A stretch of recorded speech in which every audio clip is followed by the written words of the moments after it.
Acta de la sesión número 4 ordinaria se da por aprobada por no haber sido objeto de observaciones. El acta de la sesión número 5 ordinaria se encuentra a disposición de los señoras y señores diputados y diputados. En la cuenta, el señor secretario dará lectura a la cuenta. Gracias, presidente. Se ha recibido un correo electrónico de parte de don José Antonio Veragaya, mediante el cual apunta la contestación de la acusación constitucional deducida contra la ex ministra de Justicia y Derechos Humanos, señora Marcela Ríos. Esa es toda la contestación. Muchas gracias, señor secretario. En varios, ofrezco la palabra. Presidente. Diputado Moreno. Gracias, presidente. Según el cronograma, nosotros vamos a votar esta acusación el día lunes o el día martes, para que posteriormente sea despachado. En la comisión va a ser votada el día martes, para luego el día miércoles sea evacuada en la tarde a la sala y ahí votar en el pleno.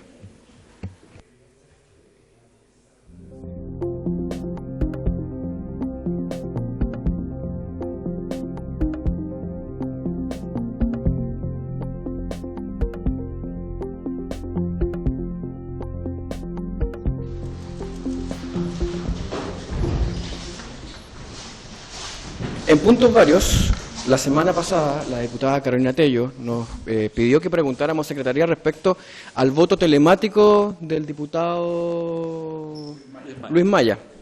La Secretaría nos respondió de que no se podía votar por telemático, y a eso se suma que el diputado Luis Maya aludió varias veces de que él tenía un problema físico, a lo cual nosotros lo escuchamos, permitimos que faltara, incluso le dimos la posibilidad de que si él quisiese pudiera asistir de forma telemática, pero él ayer, sumándolo a todo lo que hemos hablado, apareció a votar en presencial en la acusación contra el secretario de Estado, Giorgio Jackson.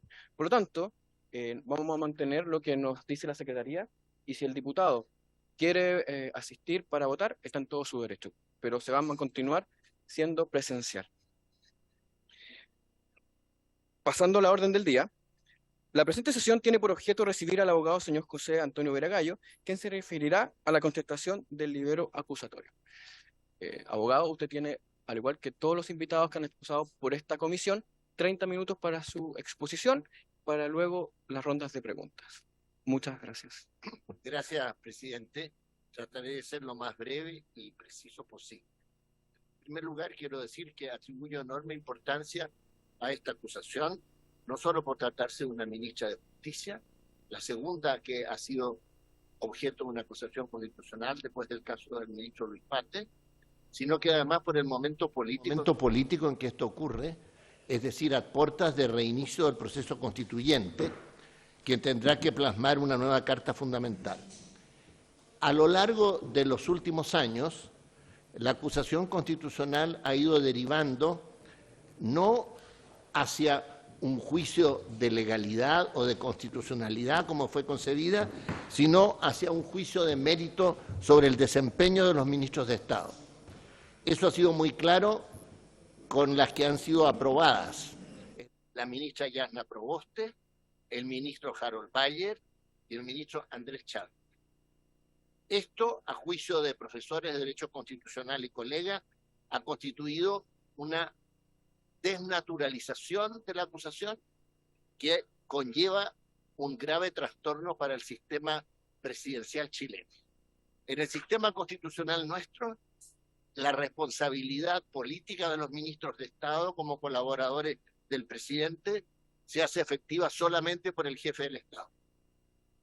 Las facultades fiscalizadoras de la Cámara, que fueron ampliadas en la reforma del 2005, tienen una serie de graduaciones y de distintas opciones, pero en ningún caso se puede referir al desempeño de los ministros de Estado en cuanto ellos no hayan infringido la Constitución o la ley o hayan dejado de ejecutarla. O sea, o hayan cometido algunos delitos que establece la Carta Fundamental.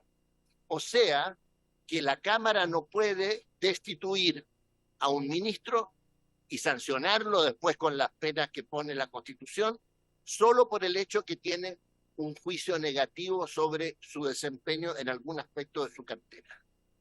Esto a mí me parece que es un punto esencial a tener en consideración. Y ojalá que en la nueva Carta Fundamental se precisen mejor las causales de acusación.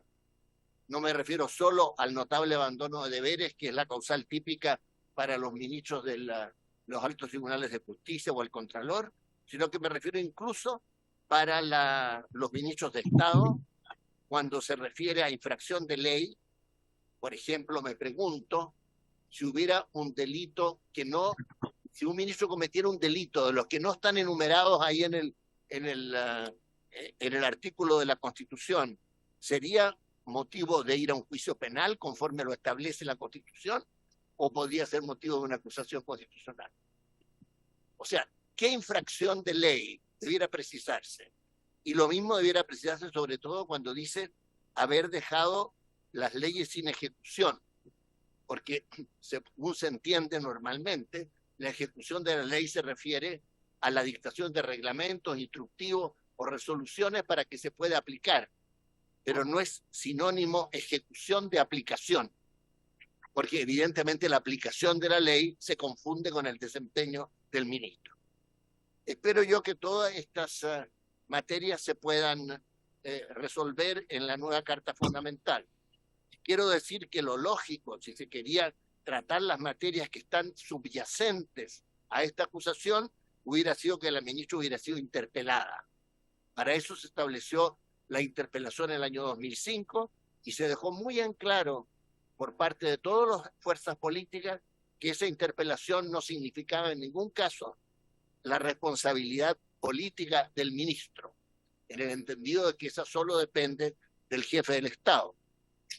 Tenemos mala experiencia en Chile cuando el Parlamento, por razones coyunturales, ha ido más allá de sus atribuciones y ha pretendido destituir ministros. No solo, digamos, fue lo típico de la mal llamada República Parlamentaria, sino que también fue lo que antecedió, digamos, a la interrupción de nuestra democracia del 73. Entonces, es muy importante que las acusaciones se mantengan en lo que es estrictamente lo que la Constitución establece.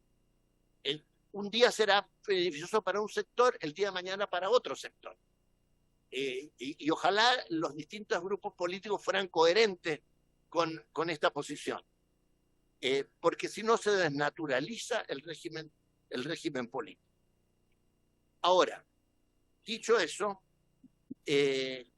yo creo que es muy importante entrar al mérito de esta acusación.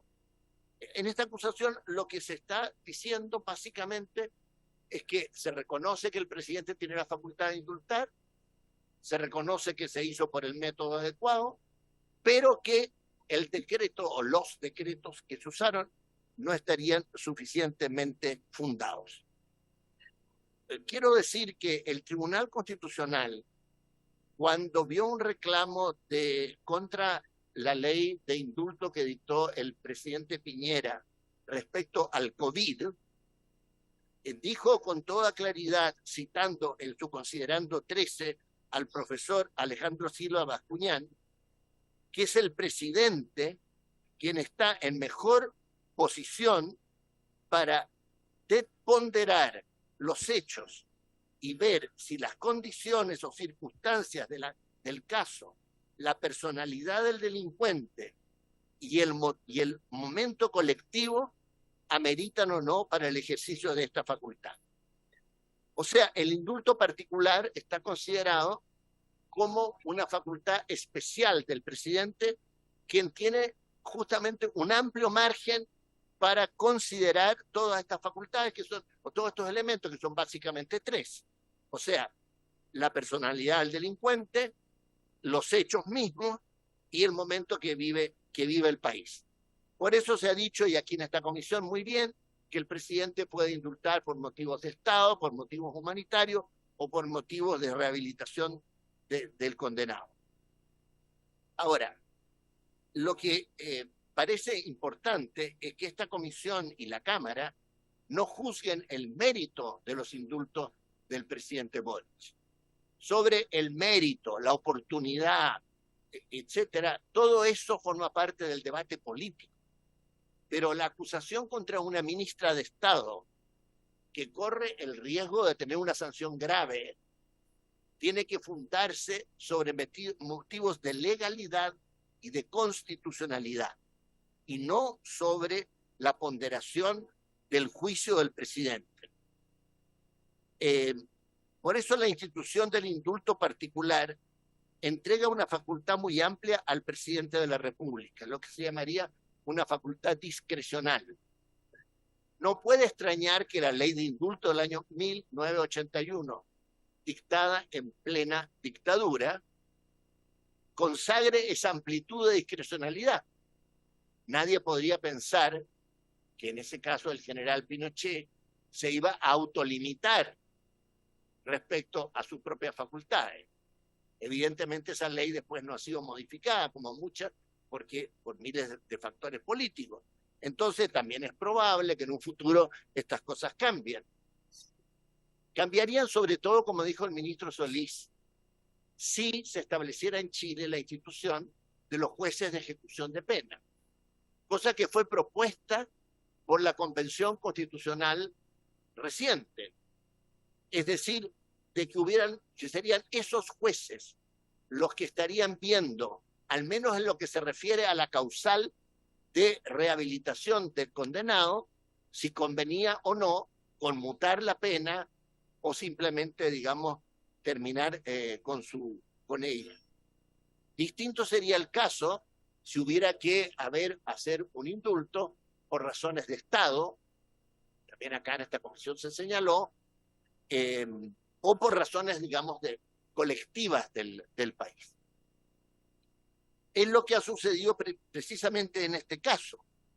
Es decir, no corresponde, como repito, discutir el mérito, sino que lo que se discute, el reproche, se limita a impugnar la fundamentación de los decretos, la cual en la práctica se ha mantenido, como lo dijo aquí muy bien el señor César Ramos, a la práctica de los últimos presidentes en la ejecución de estos actos administrativos. Ahora, podemos discutir latamente en el derecho administrativo qué significa fundamentar. La verdad sea dicha que hay una jurisprudencia más reciente de los tribunales de justicia, de la Contraloría, que trata de precisar el concepto, pero no se ha alcanzado un consenso. Cuando el artículo 41 de la Ley de Procedimiento Administrativo o el artículo 11 de la Ley de Base de la Administración del Estado dice que todo decreto tiene que ser fundado, no se alcanza a entender la diferencia entre el decreto y el decreto fundado. Porque el concepto de decreto fundado es un poco, perdonen la expresión, anacrónica. Es anterior a la reforma del 2005, el artículo 8º de la Constitución, que estableció la publicidad de los fundamentos de todas las resoluciones administrativas, y es anterior a la Ley de Procedimiento Administrativo a la cual he hecho referencia. Entonces, al final, ¿qué es lo que es fundamentar un decreto? Significa que uno tiene que tener en consideración elementos de hecho y de derecho, un razonamiento lógico entre lo uno y lo otro, con un objetivo preciso, que es cuál es el contenido de esa resolución. En este caso particular, además, estos decretos no caen del cielo. O sea, no es que un día se le ocurrió al presidente y indultó. Aquí hay solicitudes de los afectados y hay procedimientos administrativos, es decir, una serie de trámites y una serie de resoluciones que concatenadamente apuntan a una resolución definitiva por parte del presidente de la República. Es decir, el decreto es la culminación de expedientes que se tramitaron legalmente y conforme a al reglamento y a la tradición de la jurisprudencia administrativa del Ministerio de Justicia. Entonces, ¿qué es lo que el decreto hace al final? O todos estos decretos. En todos los decretos, salvo el caso del señor Mateluna, se señala una serie de elementos, de hecho, que tienen que ver con el proceso administrativo, y se dicen, considerando que teniendo en cuenta además la situación excepcional que vivió el país a raíz de las protestas desde el año 2019, el presidente de la República considera que hay que indultar. Y ese es un fundamento lógico. En el caso del señor Mateluna, como lo que se le indulta a él no tiene que ver con el problema de los movimientos sociales del 2019, el razonamiento se refiere básicamente a su rehabilitación. Él fue indultado el año 2004. Me tocó a mí personalmente tramitar esa ley. No solo, yo era senador, no solo tramitarla, sino que promoverla. Esa ley fue promovida básicamente por la Iglesia Católica y lo fue en su minuto considerando un factor, como quien dijera, de perdón. Y yo personalmente fui a la cárcel de alta seguridad a hablar con todos ellos. La mayor parte de esos presos eran del movimiento Lautaro y el señor Mateluna era del movimiento Manuel Rodríguez. Todos ellos habían cometido gravísimos delitos en democracia. Gravísimos. En el caso del movimiento Lautaro, habían asesinado a 4 detectives que eran guardaespaldas del intendente de Santiago, exintendente Pareto, y habían asesinado al director de investigaciones de Concepción. Y en el caso del señor Mateluna también tenía su propio prontuario. ¿Por qué se les indultó? No porque fueran inocentes, no porque no fueran delitos graves, sino porque se consideró que después de 10 años en la cárcel de alta seguridad, bajo condiciones extremadamente complejas, esas personas se les podía dar una oportunidad de reinsertarse en la sociedad. Y efectivamente así ocurrió con la inmensa mayoría de ellos, salvo el caso del señor Mateluna, que fue objeto de un nuevo proceso y de una nueva condena. 2 presidentes de la República han intentado indultarlo. El presidente Bachelet al final de su segundo mandato y ahora el presidente Boric, por distintas razones, pero en general tienen que ver con que él habría hecho un comportamiento, digamos, carcelario que lo lleva a estar en condiciones de reinsertarse en la sociedad. En su minuto, el exministro Jaime Campos consideró que eso no era suficiente y no quiso firmar el decreto, como todos saben. Pero de eso ya han pasado 5 años. O sea, el señor Mateluna ha seguido 5 años más. ¿Y a quién le corresponde juzgar si el señor Mateluna ha cumplido o no con las condiciones para su rehabilitación y reinserción en la sociedad? Es única y exclusivamente al presidente de la República. Y 2 presidentes han intentado, como digo, indultarlo, y ahora el presidente Boric lo ha hecho. Entonces, esta comisión y la sala lo que tiene que determinar es si en ese proceso ha habido ilegalidad o ha habido inconstitucionalidad. Y eso, en realidad, a mi juicio, no ha ocurrido. Yo podría, pero lo haré en la sala, dilatar mi exposición señalando lo que distintos profesores de Derecho Administrativo, incluso el Contralor actual en su Tratado de Derecho Administrativo, consideran respecto a lo que es la fundamentación de un decreto. Pero creo que por el tiempo que se me concede, creo que no corresponde en esta ocasión.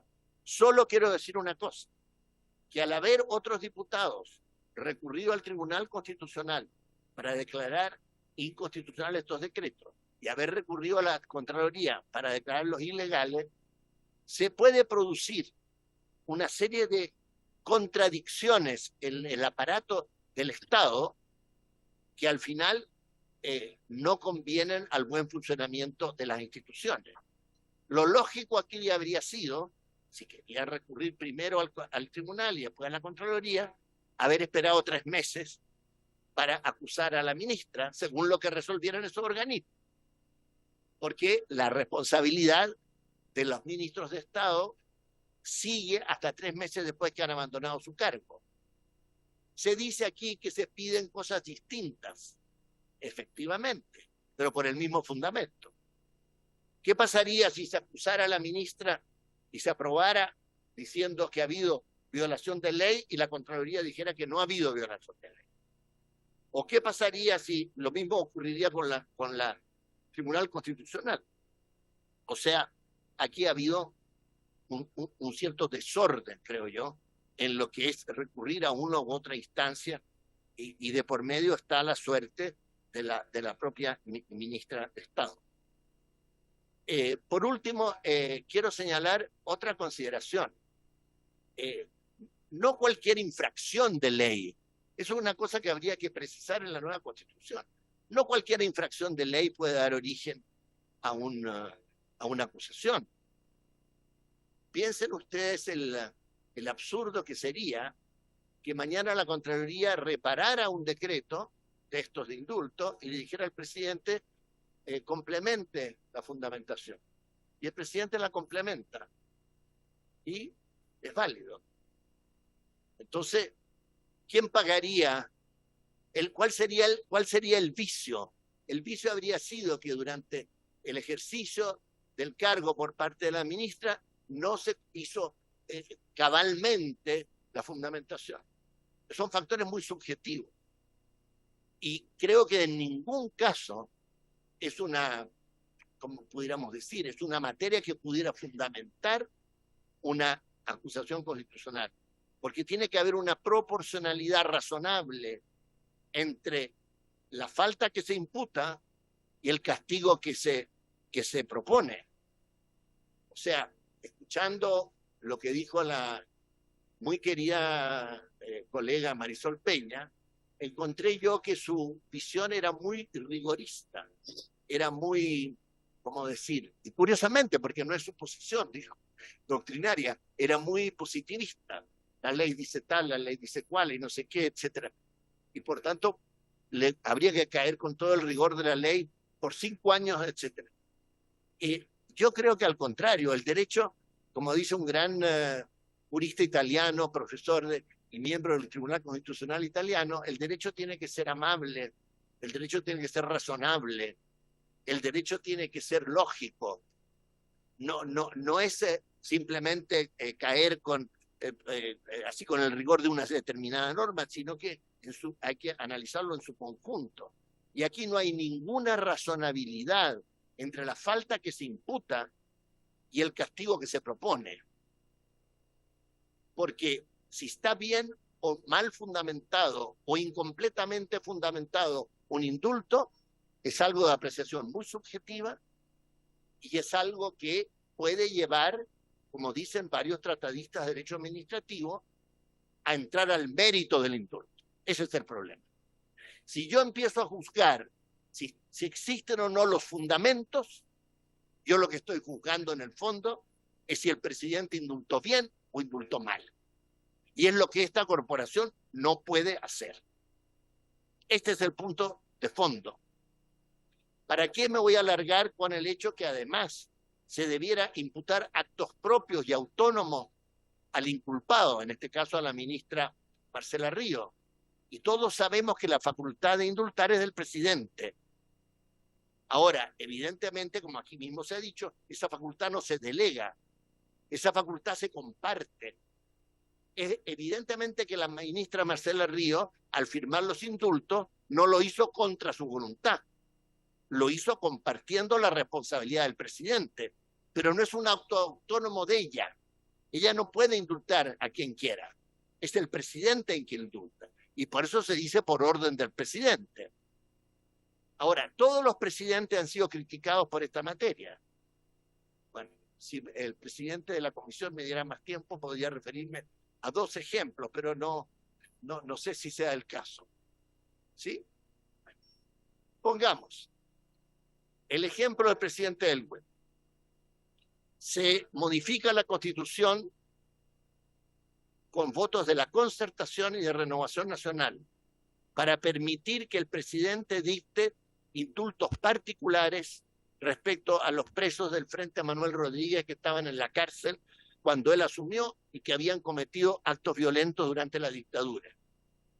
Y el presidente Elwin, con mucho coraje, indulta a todos ellos. ¿Por qué? Por razón de la paz social que era necesaria establecer cuando comenzaba a renacer la democracia chilena. En el caso del presidente Allende, y yo era subsecretario de Justicia en ese momento, así que imagínese usted si no lo sabré, el presidente Allende decide algo muy similar respecto a los presos llamados en esa época por motivos políticos que estaban en la cárcel y que habían cometido actos o delitos durante el periodo del presidente Frei Montalva. En ese minuto, de esos indultados, salieron las dos personas de la BOP que después asesinaron al exministro y ex vicepresidente de la República, Edmundo Pérez Ujovich. Gravísima cosa. O sea, más grave que eso no puede haber. Ahora, se criticó al presidente Allende hasta la saciedad. Se criticó al presidente Elwin hasta la saciedad. Más aún, cuando fue el senador Jaime Guzmán el que se opuso en un discurso memorable en el Senado a esa reforma constitucional que habilitaba a Elwin para indultar a del Frente Manuel Rodríguez. Y a raíz de ese discurso, el propio Frente Manuel Rodríguez Autónomo lo asesina. Entonces, cuando aquí estamos hablando de los delitos de la revuelta, como se suele llamar o como le quiera decir, estamos hablando de cosas que son graves, pero que evidentemente no tienen la envergadura que tienen los casos a los cuales me he referido. Entonces, hay siempre motivos para indultar, a veces son por razones de Estado, por razones de paz social, o por dar una, como lo explicó muy bien el exministro Solís, para que la pena tenga y cumpla su finalidad, que es la rehabilitación del delincuente. Ahora, señor presidente, me quisiera, para terminar este capítulo, yo creo que reprochar estos delitos de indulto por motivos de legalidad, por falta de fundamento, no amerita una acusación constitucional. Primero, porque están fundados. Segundo, porque no hay ningún parámetro objetivo para determinar cuándo algo está fundado y cuándo no lo está. Tercero, porque, como dicen los profesores de Derecho Administrativo, cuando se impugnan los fundamentos, lo que se está impugnando es la decisión de indultar. Ahora, respecto al segundo capítulo, que tiene que ver con beneficios penitenciarios o traslados a prisioneros o presos, mejor dicho, mapuches, que condenados o que están en juicio en el último periodo. Bueno, en primer lugar, yo creo que queda muy claro que por tratarse Gendarmería de un servicio dependiente, pero desconcentrado, las facultades para establecer las condiciones penitenciarias dependen básicamente de los alcaides de los recintos penitenciarios o de los directores regionales del servicio. Sería completamente impropio que la autoridad central se inmiscuyera en eso. Y voy a poner aquí un ejemplo personal. Cuando yo fui subsecretario de Justicia del presidente Allende, se nos pidió por parte de los familiares de los asesinos del general Schneider, en ese tiempo, no sé si ya de Patria y Libertad, o por lo menos en germen Patria y Libertad, que nosotros determináramos las condiciones de permanencia de ellos en los recintos penitenciarios. Y nos pedían que los trasladáramos a la enfermería. Ese es como la lógica, porque en la enfermería hay unas condiciones mejores de estaba el juicio en ciernes. Obviamente que eso no se puede hacer.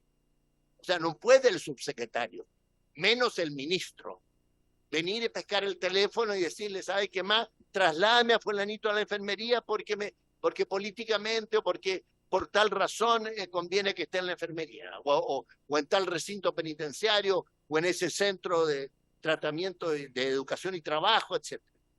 Esas son facultades exclusivas de Gendarmería. Ahora, todo eso operó aplicando una resolución que se dictó en el gobierno del presidente Piñera.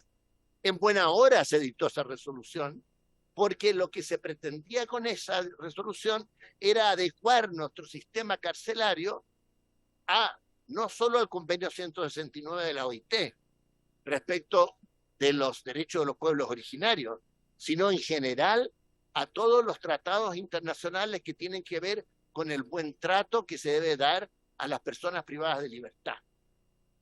Y hay una enumeración que se puede hacer de esos tratados. Pero pues, bien, ¿qué sucedió?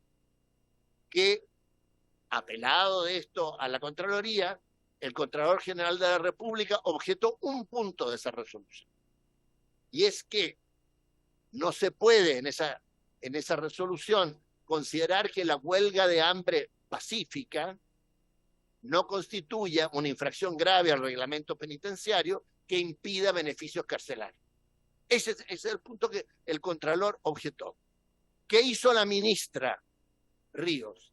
Envió un oficio que está en la contestación, envió un oficio al servicio de Gendarmería ordenando de que de ese momento en adelante no se aplicara más esa resolución en el punto en que fue objetada. O sea, ella dio cabal cumplimiento al dictamen del Contralor. Ella se atuvo a la legislación vigente y además hizo una actitud activa para que se cumpliera la ley en este caso. Entonces yo creo que cae de su peso, que no corresponde acusar a la ministra por haber dejado la ley sin cumplir.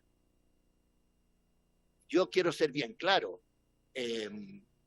Yo creo que este es un resquicio que se ha usado en el Parlamento para entrar de nuevo a juzgar el mérito del desempeño de un ministro. Se vio con la ministra Yasna Proboste. ¿De qué se acusó a la ministra Yasna Proboste? De que había desorden administrativo en la Seremi de Educación de Santiago, que incluso esos desórdenes podían significar que pudieran haber algún problema de mal uso de los recursos. Y se dijo, usted no fue vigilante para ver y aplicar orden en la Seremi de Educación de Santiago. O sea, lo que se le estaba imputando era de nuevo el desempeño del cargo, no era la infracción a la ley. La causal que hoy día tenemos que decir haber dejado las leyes sin ejecución debiera entenderse restrictivamente como no haber dictado los reglamentos para que esa ley se pudiera realizar. Por ejemplo, se dicta la ley nueva sobre migraciones y pasa un año sin el reglamento. A lo mejor esa puede ser una causal, porque eso impide que esa ley se ejecute de verdad. Pero no puede ser entendida esa causal como dejar de aplicar, porque en ese sentido, aplicar es lo que un ministro hace todo el día.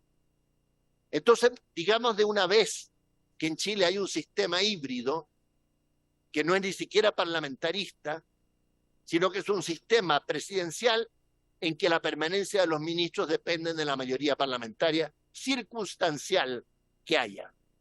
Y un día le toca a un presidente de una orientación con alternancia en el poder le toca a otro.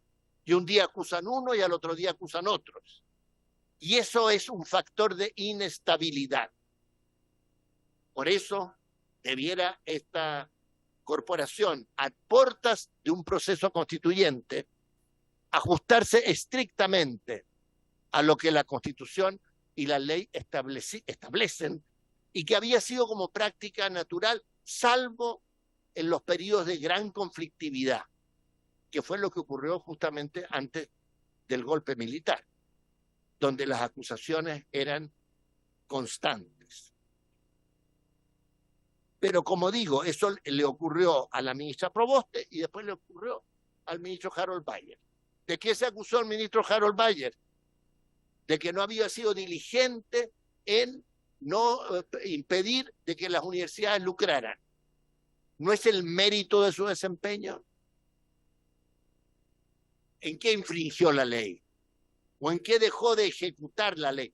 Hay que hacer una distinción muy clara entre ejecutar la ley y aplicar la ley, que es lo que hace ordinariamente toda autoridad.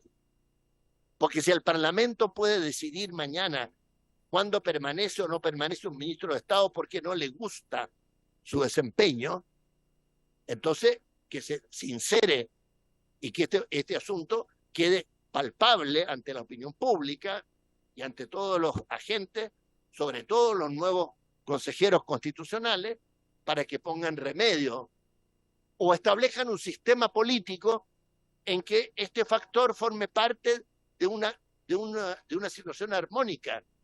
Pero nuestro sistema político se basa en que hay un presidente que gobierna, ministros que dependen solo de él y un parlamento fuerte que fiscaliza, pero que fiscaliza dentro de los parámetros constitucionales. Cuando el 2005, repito, se estableció la interpelación parlamentaria, copiando un poco el sistema inglés, era justamente para que los ministros estuvieran obligados a venir al Parlamento, en este caso a la Cámara de Diputados, a dar cuenta de su gestión, pero sin que eso afectara en lo más mínimo su permanencia en el cargo. Eso no satisface, parece, a distintos grupos parlamentarios según la ocasión, sino de lo que se trata ahora es de no establecer si el ministro infringió gravemente no, la palabra grave se usa para el presidente, pero en fin, con alguna relevancia la Constitución o la ley, o si dejó de aplicarla porque no dictó los reglamentos, etcétera, o dictó instrucciones que iban en contra de la ley, que dijeran, mire, no apliquen esta ley, algo así, sino que en el fondo lo que se está diciendo es que yo quiero que venga aquí a ver si trató bien a los niños, si cumplió bien su función para cuidar a la infancia, si está bien el sistema de tratamiento de los reos en las cárceles. Ese es otro sistema político. Ese no es el de la Constitución, ni del 25, ni de la 80 reformada, ni la del 2005, como se usa decir ahora. Entonces, presidente, para terminar, yo quiero ser muy claro que la ministra instruyó al servicio de Gendarmería que dejara de aplicar la resolución 3.925 dictada en el gobierno de Sebastián Piñera el año 2020 en aquello que fue objetado por el Contralor. Entonces, ¿qué se le puede reprochar? Ustedes podrán criticar, o quien quiera, todo lo que se le antoje respecto del sistema penitenciario chileno, cómo funciona, etcétera. Pero el actual gobierno, no solo la ministra, sino que cuando incluso la Corte de Apelaciones de Temuco dio libertad condicional a algunos de los presos que ustedes señalan en la acusación, el gobierno actual se hizo parte para que esa resolución fuera rechazada por los altos tribunales de justicia y la Corte Suprema, como efectivamente ocurrió.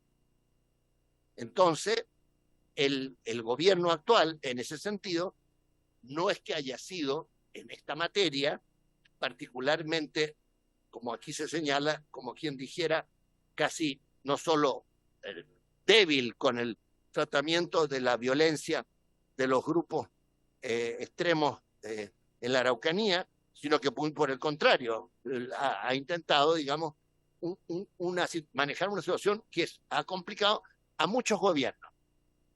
Mire, también me tocó, perdone que sea autorreferente, me tocó ser responsable del tema mapuche durante 6 meses. Primer gobierno de Michelle Bachelet. También teníamos personas en huelga de hambre. También sabíamos la dificultad que eso significaba. Todos los gobiernos han firmado acuerdos, todos. El famoso acuerdo de Angol, que acá se critica, el Contralor solo lo critica en un punto, que es de nuevo este punto, que se considera que las huelgas de hambre pacíficas no son una infracción grave al reglamento. Pero el Contralor, ¿qué dice? O usted cambia el reglamento o esa parte de la instrucción dictada por el presidente Piñera no se debe cumplir. O sea, es potestad del gobierno cambiar el reglamento penitenciario, si así quisiera, cosa que tendrá que enfrentar el actual ministro de Justicia. Termino, presidente, para no abusar de su tiempo, solo con 3 afirmaciones. Ojalá la Cámara de Diputados vuelva a tratar este tema como le corresponde a la Constitución. Es decir, sin entrar a juzgar el mérito de los indultos en este caso, ni su oportunidad, sino que juzgar si en este caso se cumplió la Constitución y la ley.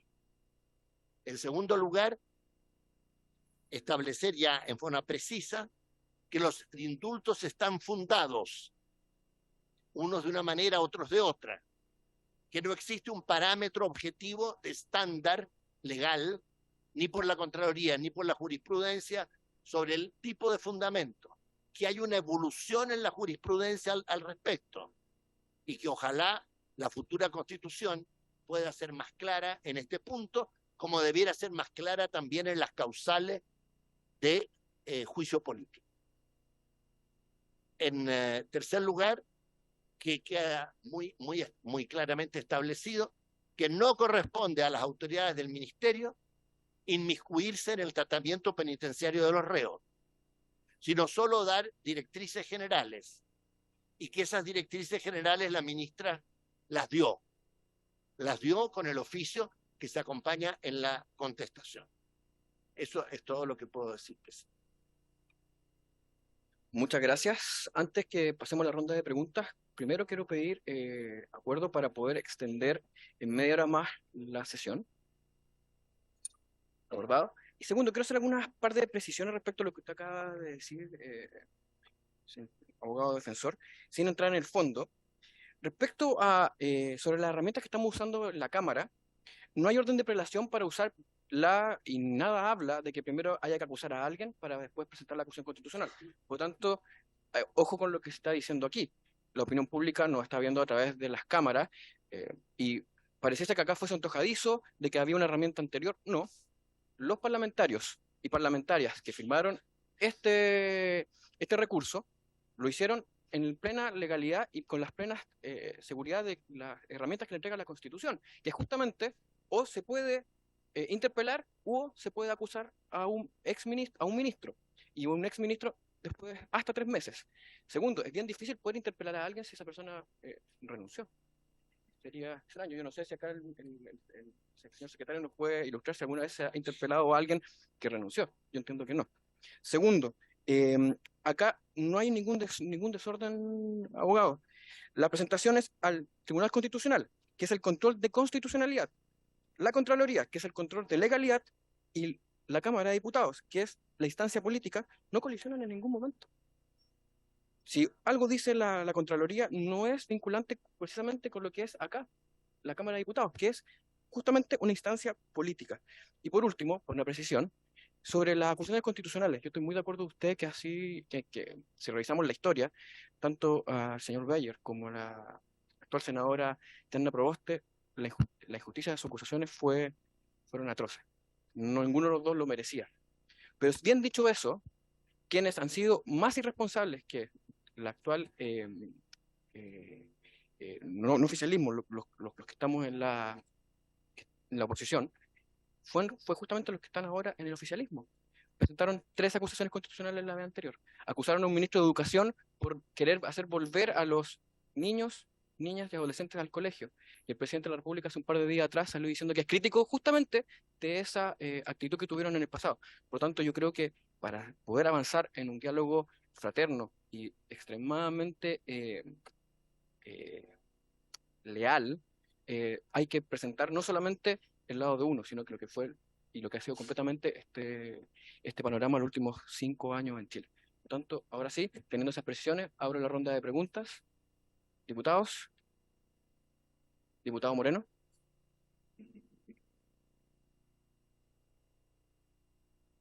Gracias, presidente. Muchas gracias, ministro, por la exposición. Estar acá. Usted señalaba que la infracción va desde un ministro en cuanto no ejecuta la ley, no en la aplicación. Y en caso de que la aplicación de la ley dependiese o tuviese una responsabilidad directa del ministro, ¿qué responsabilidad le cabe a un ministro en esa situación?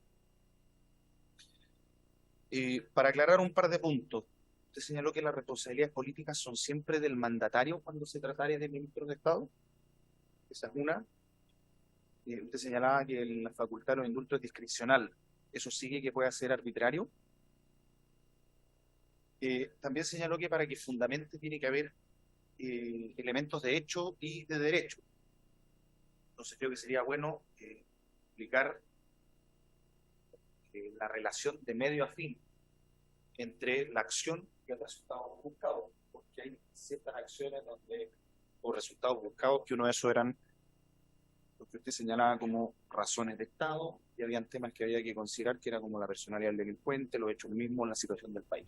Entonces, es bueno aclarar en qué parte de los decretos supremos de estos, sobre todo en el caso del señor Mateluna, en el caso del señor Castillo, y creo que se me escapan un par más. En estos decretos supremos se da cuenta, a su parecer, del razonamiento del presidente que explica esta decisión. O sea, que explica esta relación de medio a fin entre la acción misma y el resultado que se busca, según los resultados que usted mismo señaló.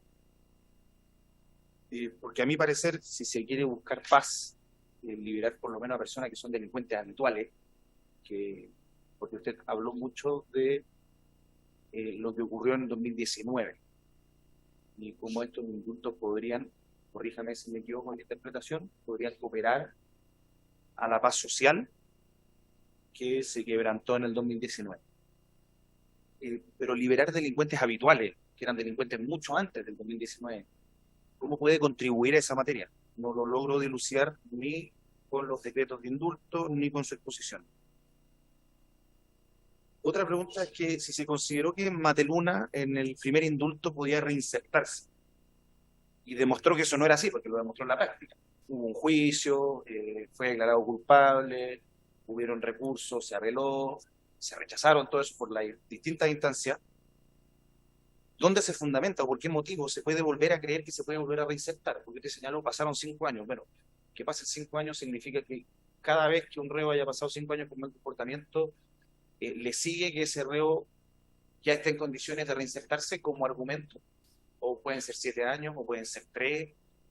No entiendo la lógica de que el argumento sea que pasaron 5 años con buen comportamiento. ¿Quién es el responsable último, por ejemplo, en el caso de los indultos? ¿El presidente, el ministro de Justicia o ambos?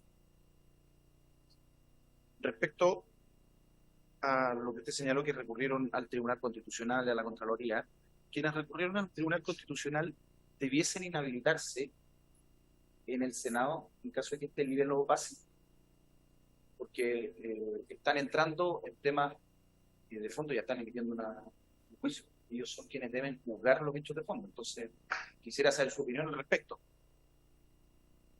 Usted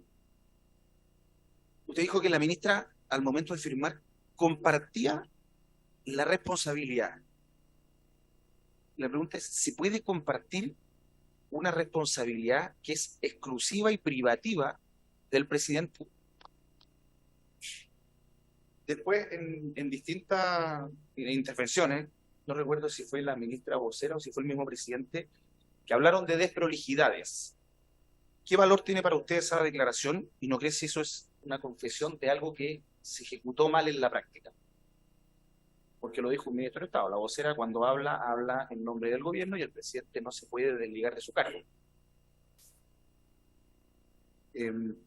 Pasando al segundo capítulo,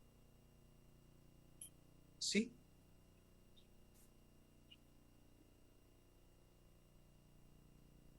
Y sigo con la otra, la del segundo capítulo. No te queda Perfecto. Me quedan 3, 4. Quedan 35, pero si es que quiere, que fue buena exposición, pero salen varias preguntas. Gracias, presidente. Bueno, en primer lugar, la pregunta es si alguna vez la aplicación de la ley pudiera provocar una causal, ¿no? Sí, entiendo. Eso solo cuando se produzca una infracción. O sea, la causal de dejar de ejecutar la ley, o sea, aplicarla, en el sentido que se ha ido dando últimamente, solo produce la causal cuando eso implica una infracción. La segunda pregunta es la facultad, si es siempre del mandatario. Obviamente, la facultad de indulto es del presidente, lo dice la Constitución. Ahora, ¿por qué digo que la comparte la ministra? Porque si la ministra no hubiera querido firmar el decreto, como hizo el exministro Campo, le dice al presidente que no, y ahí verá el presidente que resuelve, y en ese caso, digamos, puede cambiar de ministro.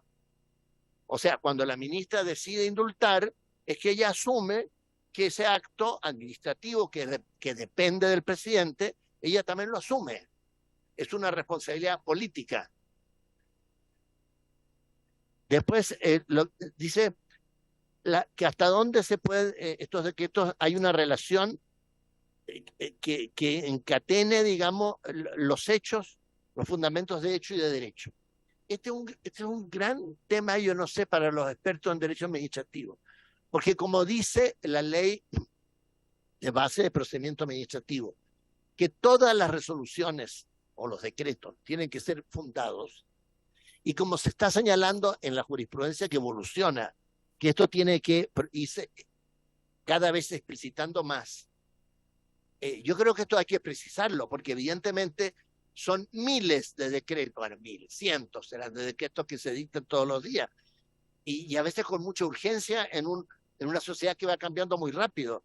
Si se va a exigir de cada decreto que se diga no solo los hechos y el derecho, sino que además cómo esos hechos se relacionan con el derecho, un poco copiando, aunque con una instancia de, como se dice, de intensidad menor, lo que es el raciocinio judicial, eso va a paralizar al gobierno, a cualquier gobierno. Entonces, hay que precisar qué significa esto de fundar. Evidentemente, cuando el artículo 8 de la Constitución dice que los fundamentos de las resoluciones del Poder Ejecutivo deben ser públicos, yo creo que se refiere no solo a los fundamentos del decreto respectivo, sino del expediente administrativo. Porque no hay que olvidar que en muchos casos, no en todos, estos decretos son la culminación de un expediente, o sea, de una serie de trámites lógicos que llevan a esa resolución. Bueno, pero este tema, sí, claro, por favor. Gracias, presidente, por su intermedio. Entendemos que uno no puede tener quizás el mismo estándar para un decreto sencillo, de algo trivial, que para un decreto cuando se está utilizando la facultad exclusiva del indulto. Al parecer usted está poniendo en el mismo nivel que si que uno tuviese un estándar exigible a todo tipo de decretos que pasan cientos al día, probablemente por la oficina del presidente de los ministros, pero acá estamos hablando particularmente del decreto de los indultos. ¿No cree usted que debería tener un estándar diferente o que la jurisprudencia o la práctica de esa facultad se haya realizado a través de los años con un estándar diferente? A ver, yo me estaba basando en la jurisprudencia de la Corte Suprema, en que es reiterada, por ejemplo, cuando analiza resoluciones de los municipios. por ejemplo, de resoluciones que pueden tener que ver con el plano regulador o con distintas materias. Y las ha objetado porque dice que no tiene el fundamento suficiente. Entonces, yo creo que tenemos que ponernos de acuerdo porque el Estado es uno solo y es muy amplio, no es solo el gobierno central. ¿Qué vamos a ir entendiendo por fundamento? Y comparto lo que dice el diputado Moreno, ver qué tipo de decreto requiere mayor fundamento que otro. Y eso lo tendrá que ir determinando la jurisprudencia y los profesores de Derecho Administrativo. Evidentemente estos indultos están casi calcados a indultos anteriores, como lo dijo muy bien aquí César Ramos. Por ejemplo, el indulto del presidente Piñera a la pastora Aymara, o indultos, por ejemplo, a los condenados que estaban en la cárcel de Punta Peuco. Ahí se refiere solo a las enfermedades, que están terminales o que tienen tal problema, tal otro. Pero no se le exige en ese minuto un raciocinio de por qué eso debiera provocar una acción, digamos, entre comillas, humanitaria. Entonces, tenemos que ponernos de acuerdo también, pero creo que no es una acusación constitucional la sede para dilucidar estos temas. Estos temas tienen que ser dilucidados en sede legislativa y después en sede jurisprudencial, la Contraloría y los tribunales. Después se dice, o sea, eso en cuanto al razonamiento. Después me pregunta aquí, o sea, cómo se compartía la responsabilidad, creo que eso ya lo dije. Y por último, esto de las desprolijidades. Bueno, ¿quién ha estado en un cargo de gobierno? Los gobiernos no son perfectos, no existen, serían ángeles. Los gobiernos están llenos de traspiés, problemas, que faltó esto, que faltó lo otro, que no sé qué, que no se puso esto, lo otro. Bueno, es parte de la vida. Entonces, lo que hizo el gobierno fue reconocer desprolijidad. Yo no soy quien, porque desconozco la naturaleza, el índole de esas desprolijidades. Eso ya no me corresponde a mí juzgar. Yo lo que estoy defendiendo es la responsabilidad constitucional de la ministra, que no ha infringido ni la Constitución ni la ley. Ahora, después, lo último que me pregunta es sobre el mérito de algunos indultos, ¿no? El señor Castillo, o el señor Mateluna. Tampoco yo quiero entrar en eso. No me corresponde a mí, como abogado en esta sede, empezar a defender si este señor estuvo bien indultado o esta señora mal indultada o no sé qué, en cuanto al mérito. Y creo que eso no le corresponde tampoco a la Cámara. Le corresponde a la Cámara debatir profundamente eso, si quiere, en una sesión especial. Ahora, es efectivo lo que dice el presidente, que no se puede interpelar a una ministra que ya renunció. Lo que quizás, no sé cómo habría sido la cronología, pero desde que se anunciaron, a lo mejor antes de que la ministra presentara su renuncia, ahí se podría haber citado una interpelación. Pero lo que sí yo quiero defender aquí, y me parece de toda lógica, es que si hay instancias del Estado distintas que se van a pronunciar sobre las mismas causales, nada impide para presentar la acusación constitucional. Evidentemente que no. Están en todo el derecho de hacerlo. Pero la racionalidad indicaría que es mejor hacer esto por etapas.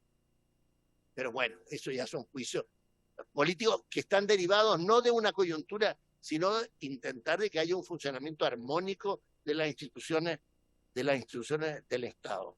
Y lo que me pregunta no soy yo tampoco, el diputado Moreno, perdón, presidente, por su intermedio, no soy yo quien para responder si los senadores que presentaron estos requerimientos se tienen en la eventualidad que esta acusación se aprobara en la Cámara, cosa que espero que no ocurra, pero si llegara a aprobar, si ellos se tuvieran que inhabilitar, son ellos que tienen que decidir, digamos. Ellos verán, digamos, si se inhabilitan o no. También eso muestra la dificultad de la situación jurídica en que nos encontramos. Muchas gracias. Le falta, la segunda parte final. Muchas gracias por su intermedio, presidente, al exministro Viragallo. Pasando al segundo capítulo, exministro, Usted señalaba que estas eran facultades exclusivas de Gendarmería. Que estos sean facultades exclusivas de Gendarmería, ¿le libra de responsabilidad de supervigilancia, entendiendo que Gendarmería es un servicio, es un organismo centralizado, por lo tanto dependiente directo del Ministerio?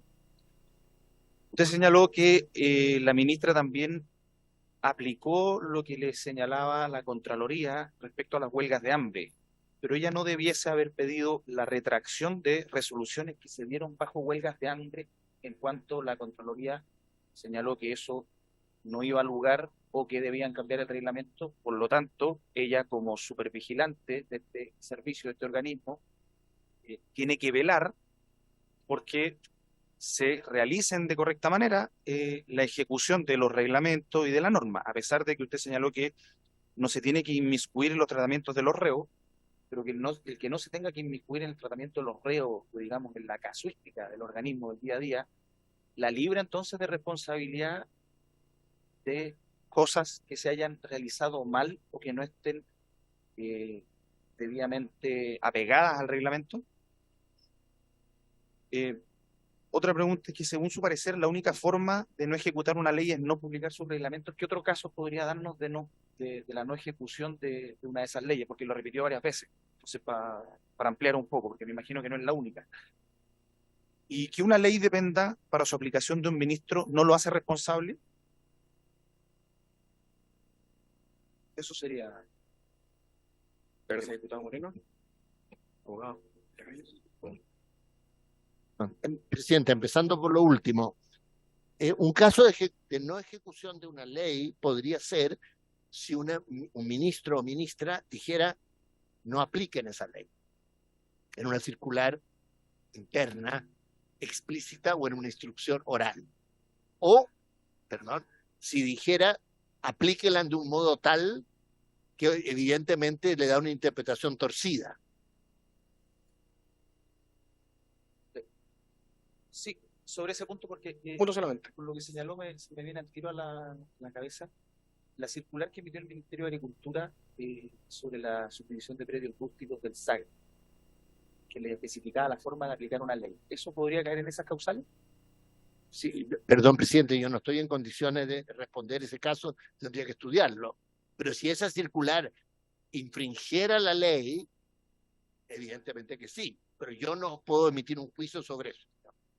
Pero en general, la falta de ejecución de una ley solo puede dar origen a una acusación constitucional si hay, digamos, una decisión imputable al ministro en que arbitrariamente dice, ¿sabe qué más? No apliquen esta ley o aplíquenla de un modo que abiertamente se interpreta como torcida.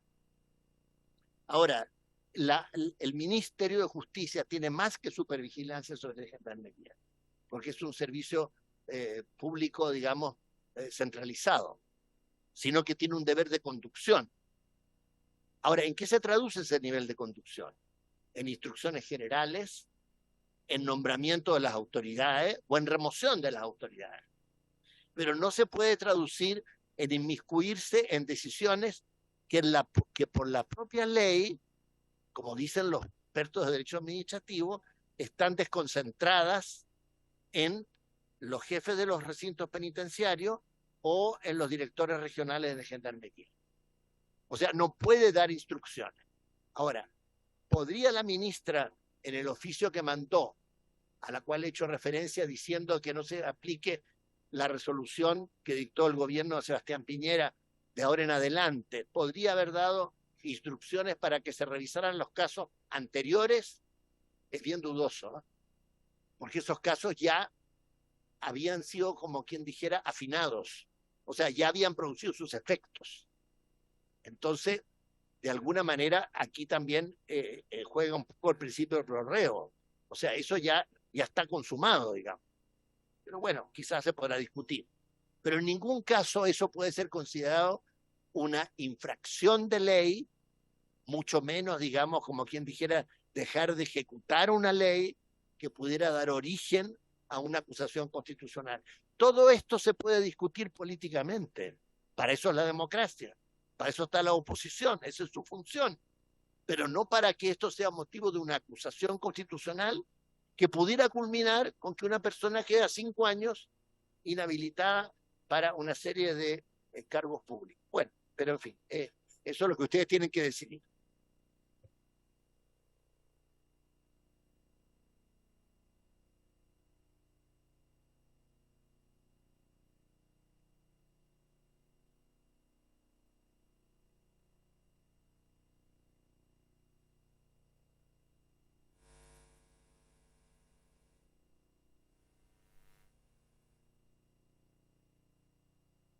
Micrófono.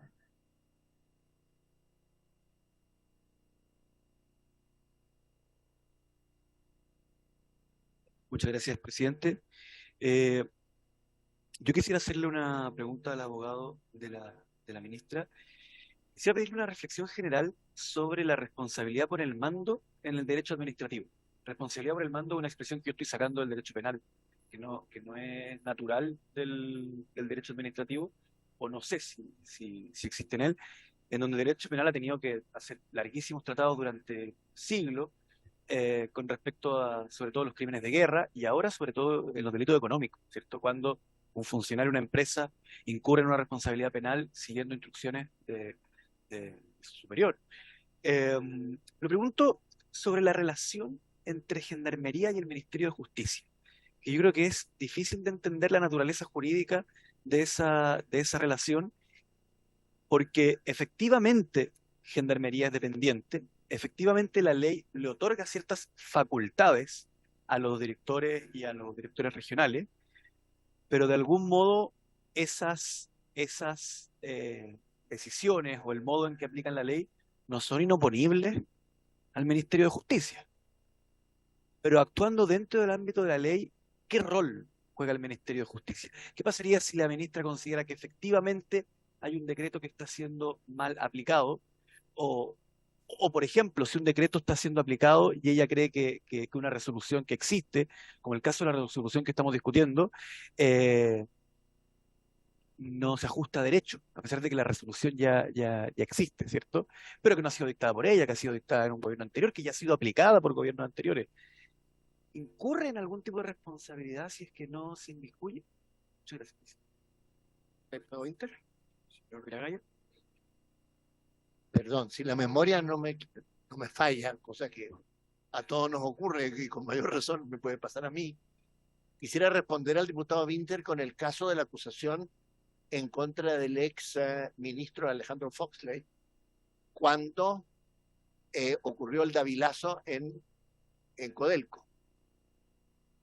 Porque también el ministro Foxley, por eso digo, si no me recuerdo mal, tenía un cargo de presidente del Consejo de Codelco o de algún organismo que tenía que ver con una supervigilancia, en este caso más leve, claro, porque se trataba de una empresa pública.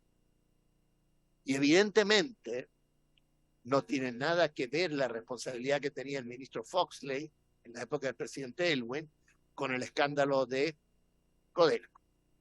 Puedo poner el caso, por ejemplo, ahora quizás más simple, del registro civil, que también depende del Ministerio de Justicia y que es centralizado, y que no tiene, que yo recuerde, facultades tan claramente delegadas por desconcentración.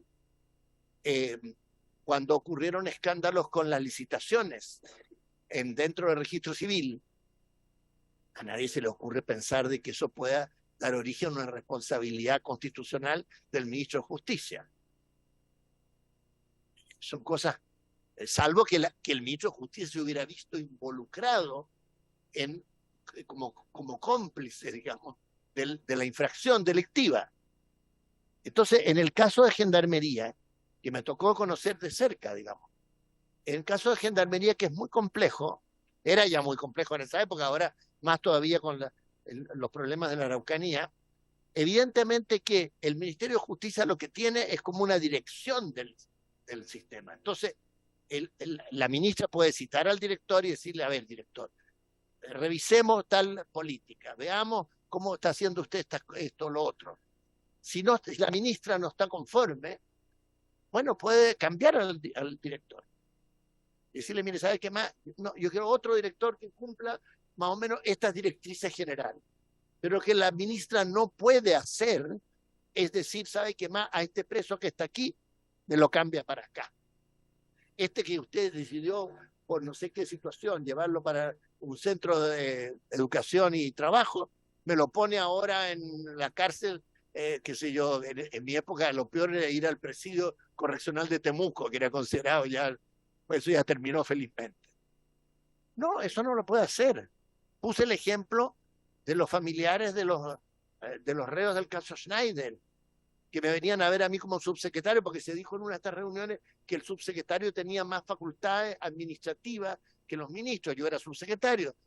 Yo no podía llamar al director de prisiones, Litre Quiroga, y decirle, ¿sabes qué más? Mira, por 1000 razones que te voy a explicar, cámbiame a los reos del caso Schneider a la enfermería.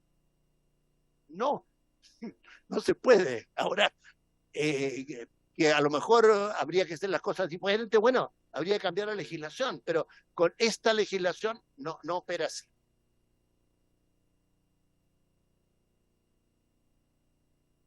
Muchas gracias, señor Viregallo. Diputada Tello.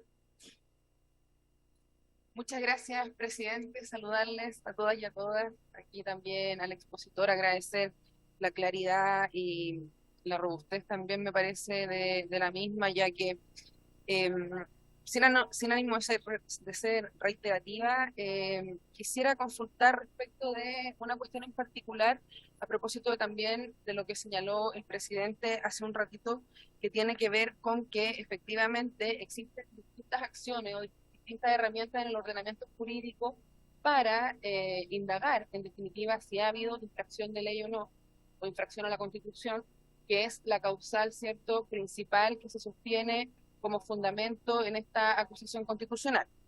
Entonces, creo que acá todos los expositores y expositoras que han venido han estado contestes respecto de una característica que tienen las acciones constitucionales y que tienen que ver con que son de características de última ratio y de excepcionalidad.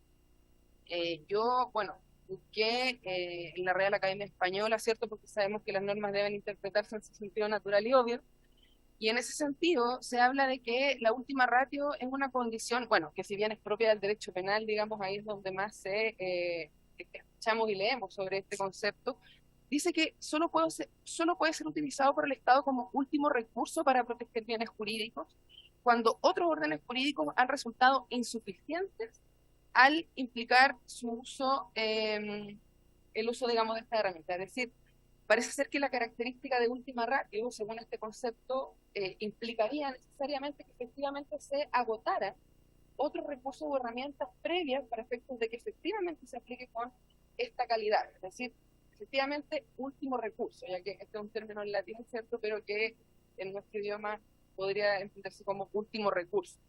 Y me parece que bajo esa lógica, y según lo que hemos también conversado en esta semana al respecto, al haber efectivamente otras acciones en este momento que están funcionando de manera paralela, tanto en Contraloría General de la República como en el Tribunal Constitucional, parecería que lo lógico, y en relación a un segundo punto que usted menciona en su exposición, que tiene que ver con que al ser la causal que se está alegando en este caso la infracción de ley, necesariamente tendríamos que tener la certeza de que ha existido esa infracción de ley. Porque entiendo que nosotros como parlamentarias y diputadas y diputados en particular, ¿cierto?, porque esto tiene dos tandas, por decirlo de alguna manera, malamente podríamos crearnos convicción respecto de aquello si no tenemos a los organismos especializados, entiendo yo, para determinar que ha habido una infracción de ley. Eso por una parte. Y por otra parte, también se ha dicho que la acusación constitucional tiene una característica que es excepcional. Y en eso también creo que todos los invitados e invitadas han estado contestes en aquello. Por lo tanto, al haber, además, y en la misma lógica argumentativa que le estoy mencionando, al existir aún pendientes estas otras dos acciones que se están llevando adelante, malamente también podríamos estar cumpliendo con esta segunda característica, que es de excepcionalidad. Yo entiendo absolutamente que cada quien está en todo su derecho de ejercer las facultades que se le otorgan en virtud de los cargos que cada quien hoy día ostenta. Sin embargo, me parece que sin perjuicio de aquella legitimidad, la procedencia en cuanto a estas dos características, creo, no se cumpliría en este caso. Y justamente por esas dos particularidades. Primero porque no estaría siendo el último recurso, ya que hay dos que están funcionando, a lo menos, ¿cierto?, paralelamente a este, por lo tanto, por sí solo, digamos, no sería el último. Y por otro lado, porque tampoco vamos a poder tener la certeza, creo yo, a menos que salgan las resoluciones de los organismos que yo le menciono de aquí al martes, que tenemos que votar en definitiva esta acusación según lo hemos acordado aquí en la comisión. No podríamos tener esos antecedentes de manera fehaciente. Y en ese sentido, claro, yo concuerdo con que quizás habría que ser más estricto desde el punto de vista de cómo redactamos las normas. Sin embargo, ese es un supuesto hipotético el cual hoy por hoy no lo podemos lograr. Lo mismo respecto de la jurisprudencia que usted ha mencionado, que claro, usted dijo evoluciona, pero también tenemos que recordar que la jurisprudencia en nuestro país tampoco es vinculante. O sea, eso también es algo que me parece que es relevante. Y cuando hablamos de vinculante, hablamos de obligatorio o no obligatorio. Creo que eso también es algo importante de mencionar. Y hay algo que no deja de darme vueltas, abogado defensor, que tiene que ver con que no se produciría una injusticia brutal si es que efectivamente avanzara esta acusación constitucional y 2 o 3 semanas después o un mes después, en fin, cuanto sea que se demoren los organismos competentes en pronunciarse respecto de las otras acciones, dijera que efectivamente los decretos no tienen ningún problema y que no han tenido ningún tipo de infracción ni de ley ni de constitución. Se produciría, creo yo, a lo menos o un error o a lo menos una injusticia brutal respecto de algo que no se fundamentaría en lo que la Constitución ha dicho aquí de manera expresa. Y quiero recordar algo también que señaló Marisol Peña, la constitucionalista académica que estuvimos con ella el día de ayer, que me pareció muy importante respecto de la primera causal que se establece en el artículo 52 de la Constitución, que ella nos señaló que podría admitir cierto ribete de subjetividad, la que tenía que ver con comprometer gravemente el honor o la seguridad de la nación. Y en ese sentido ella nos decía, claro, en este caso uno pudiera quizás darle más lugar a la interpretación, porque efectivamente son cosas que son mucho más subjetivas. Sin embargo, los que se están señalando en esta acusación constitucional son mucho más restrictivos desde ese punto de vista. Creo que no fue esa la palabra que ella utilizó, pero iba en esa lógica, por infringir la Constitución o las leyes, o haber dejado esta Constitución. Y en ese sentido se reduce claramente ese espacio que ella mencionaba, y creo que eso también es importante de destacar al respecto. Entonces, creo que es importante referirse, creo yo, abogado, a esas dos características. Creo que son muy relevantes en esta materia. Muchas gracias.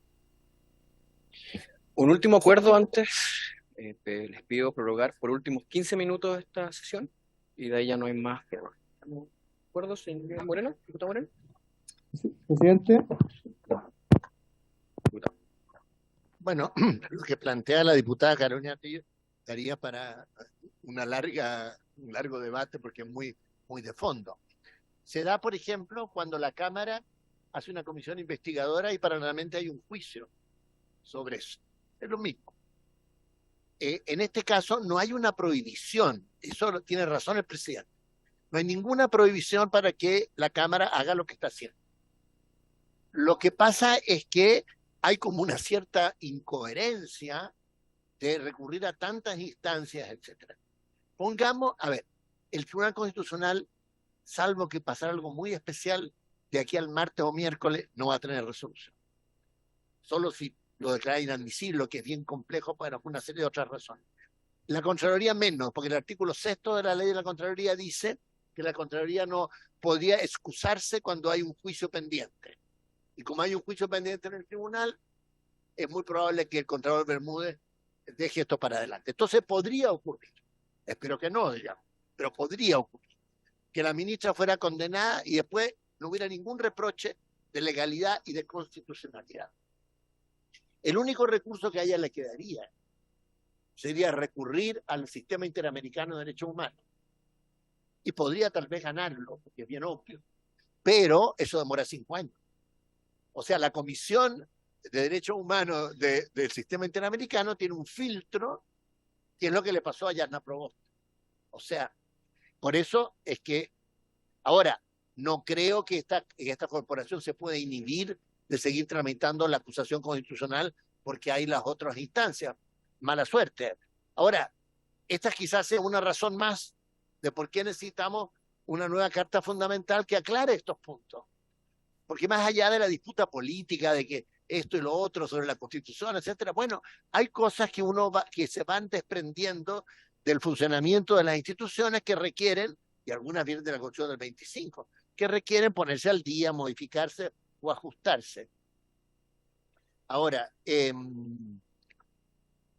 después lo otro que decía sobre la amplitud de las causales. Bueno, este es uno de los grandes puntos también.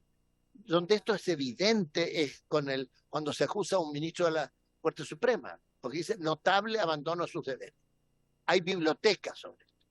Ahí hay para todos los gustos. Unos dicen que notable abandono es solo cuando la persona, por ejemplo, incumple, como quien dijera, los deberes propios de su cargo. Por ejemplo, no va nunca, o, perdona que lo diga de una forma un poquito más pedestre o vulgar, por ejemplo, si se emborracha o cosas por el estilo. O otros dicen que no, que también supone un cierto control de la forma en que ejerce el cargo, con lo cual se desliza fácilmente a revisar el contenido de la sentencia. Entonces cada vez, o lo del contralor. Entonces yo creo que todas estas cosas tienen que precisarse en la nueva Constitución. Por eso es que atribuyo yo importancia, además que con gusto defiendo a la ministra Marcela Ríos, pero por eso atribuyo importancia a esta comisión, porque creo que de este debate puede surgir claridad respecto a cosas que son muy trascendentes en el funcionamiento del Estado. Fíjese que las grandes crisis políticas de Chile se han dado por 2 razones, o por la contradicción entre el poder central y las regiones, siglo XIX, o por los conflictos entre el Parlamento y el presidente, siglo XX. Y eso fue la Guerra Civil del 91, nada menos, y el golpe de Estado. Entonces, tratemos, no es fácil, también hay que reconocerlo, pero tratemos de buscar ajustes al sistema que hagan que estas contradicciones, que pueden derivar, como bien dice la diputada Tello, en injusticias, no se den. Porque yo creo que ninguno de ustedes, cualquiera que sea la posición política que tengan, quiere cometer una injusticia. Sería lo último que yo podría pensar de ningún parlamentario, sino que cada cual actúa por sus ideas, por sus convicciones. Pero creo que es muy importante ver todas estas aristas que estamos discutiendo. Gracias. Muchas gracias, señor Viragallo. El diputado Lonton había levantado la mano, ahora la bajó. ¿El diputado Lonton está en el lugar o no? Parece que no está. Sí, aquí ¿Algún estoy. otro parlamentario que quiera? Presidente, ¿me escucha?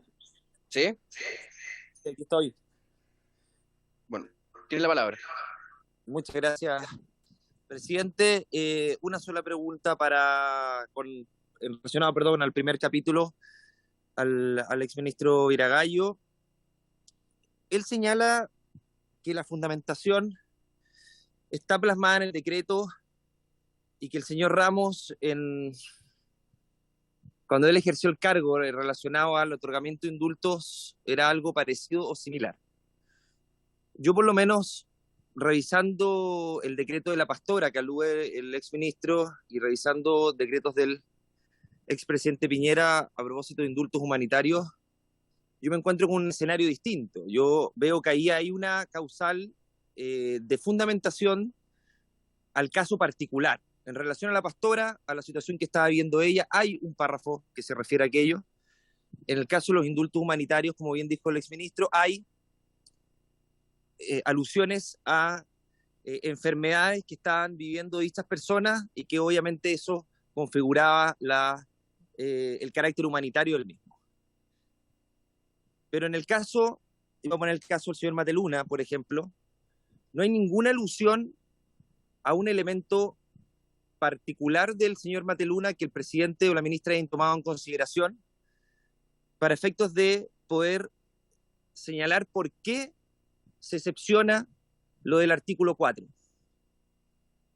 En particular la causal letra C, que ni siquiera se menciona, por lo tanto, si no se menciona, y yo ahí uno a lo que señala la ministra Vallejos, que dice que el presidente no tuvo los antecedentes, y al rol asesor también de la ministra en materia de indultos, por lo que si no tuvo todos los antecedentes, difícilmente tú puedes fundamentar de acuerdo a la ley el otorgar un indulto de buena forma y que reúna las características legales correspondientes. Es decir, si no están todos los antecedentes a disposición, tú puedes cometer una infracción legal que en definitiva deje en libertad personas que no deberían haberla recuperado. Por ejemplo, el señor Castillo. Entonces, yo que la pregunta es, si para el exministro es relevante que la denegación de causales del artículo 4 estén debidamente fundamentadas para dar la seguridad de acuerdo al artículo 6, que habla de la fundamentación y la calificación, para que en definitiva ese decreto esté no solamente debidamente fundamentado, que pareciera ser que lo señala como algo meramente formal, sino que además para efectos de que estén cumplidos los requisitos que establece la misma ley en cuanto a la motivación del acto, pero relacionado directamente a que las causales del artículo 4 efectivamente tienen que estar fundamentadas para efectos de que ese decreto pueda cumplir con el carácter legal respecto a la forma, al fondo y a las motivaciones de hecho y de derecho, que además exige el artículo, la ley 19.880. Eso, presidente. Muchas gracias, diputado Lonto. Señor Viragallo. Bueno, yo creo, como dice el diputado Lonton, que el señor César Ramos explicó bastante bien esto. Yo simplemente me atengo a lo que él dijo, en el sentido de que estos decretos cumplen con la jurisprudencia administrativa tradicional. Ahora, que esta es una materia en evolución, es otra cosa que hay que tener en cuenta. Y a lo mejor, si algún mérito tiene esto en que estamos embarcados en esta comisión, es que nos puede ayudar a comprender que hay que revisar esa ley dictada en el periodo del general Pinochet. Porque ese artículo 4 tiene un inciso final en que dice que el presidente aprecia como quiera todos estos requisitos. O sea, el presidente puede establecer a su real saber y entender, muy propio de la época en que se dictó esta ley, si estos requisitos se cumplen o estas prohibiciones existen o no. Entonces imagínense lo que es eso. Y después de eso, además, el artículo 6 le dice que incluso si considera que alguna existe, se las puede saltar. O sea, no puede tener una facultad más discrecional. Si esto debe seguir así, bueno, yo creo que hay que, hay que evaluarlo y será en su minuto y seguramente les tocará a ustedes poder tratar esta materia. Pero lo que sí yo creo que existe es que hay un fundamento, porque se señalan los hechos, se señalan las normas. En el caso, a ver, de todos los que tienen que ver con las protestas del 2019, incluso hay 2 párrafos en que se hace alusión a esas circunstancias. El presidente estima, ahora, unos consideran bien, otros consideran mal, pero estima que los delitos cometidos con ocasión de esas circunstancias ameritan en el día de hoy, después de todo lo que ha sucedido y después de haber estado casi 3 años en la cárcel, esta gente amerita el indulto. Otros podrán pensar que no corresponde, por razones que algunos son habituales, lo que sea. Bueno, pero es un tema de mérito, no de fundamento. En el caso del señor Mateluna, lo que el presidente hace es decir, mire, por una serie de razones que tienen que ver con su buen comportamiento, con que ha sacado títulos universitarios, con que, en fin, ha tenido muy buen proceso de rehabilitación, esta persona, independientemente de lo que haya ocurrido, merece, el indulto. Algunos podrán pensar que no, es justo. Otros podrán pensar que sí, pero ese no es el tema. Ahora, ¿por qué el presidente no hace alusión a lo que señala el diputado Longton? Por una simple razón, o dos razones. Una, porque puede dejar de considerar lo que él quiera del artículo 4. Porque así lo dice el artículo 4. Ahora, ustedes me podrán decir, es un artículo demasiado, como decir, discrecional para el presidente, pero es lo que hay. O sea, él puede desestimar esa causal y por tanto no referirse a ella. Y el segundo motivo, porque cuando se infunda un indulto, lo que uno normalmente hace es que pone todas las cosas a favor de la decisión. No pone en general las cosas que pueden, como quien dijera, entre comillas, ensuciar la decisión. Sino que dice, fíjese esta persona que hizo también esto, también lo otro, lo demás allá, lo demás acá, etcétera, etcétera, etcétera. Por tanto, decido su libertad. No es que va a decir, fíjese que esta persona, a pesar de no sé qué y a pesar de no sé cuánto, y yo considero, y empieza como dijera, un balance que sería propio de un juez, que no puede dejar de considerar todos los antecedentes, pondría una decisión, digamos, un poco ecléctica. Entonces, si me preguntan de frente, yo le digo, estos indultos son legales. Sobre la procedencia, conveniencia de los indultos, no me pronuncio. Gracias, señor Viragallo. Con esto hemos concluido la audiencia. La diputada Frías había levantado la mano, me dicen acá. Sí, Diputada Frías, gracias, presidente. disculpe, no la había visto. No se preocupe. Por intermedio suyo, presidente, solo tratar de entregarle más elementos al diputado Longton en el sentido que tengo aquí el decreto. Él dice que no hay fundamento y quiero corroborar y reforzar lo que decía el abogado defensor en términos de que se acompaña una solicitud que está avalada por el acta del Tribunal de Conducta, por un informe social que establece bajo nivel de riesgo de la persona, un informe psicológico que establece que está en la vía y que ha retomado la senda de la resocialización. Por lo tanto, digamos, si nos atenemos incluso a esos tres elementos que daba la profesora Peña ayer, que era que podían ser, y eso que ella lo restringía, pero que podía ser por razones de Estado, que podía ser también por razones humanitarias o por razones de resocialización, efectivamente cabría y estaría fundado en esa tercera. Gracias, presidente. Muchas gracias, diputada Frías. Preguntar, ¿no hay ningún parlamentario que quiera realizar alguna pregunta? No, acá tampoco. Con esto llegamos a la finalización de la sesión. Muchas gracias, de verdad, señor abogado Viragallo, muy ilustrativo. Ha sido un honor tenerlo en la mesa. Debo decirle lo personal que de pequeño yo lo vi en televisión y crecí viéndolo ahí dando sus declaraciones. Un honor, por lo menos lo del personal, poder conversar con usted frente a frente. No. Muchas gracias. Habiéndose cumplido el objeto de esta sesión, esta se levanta.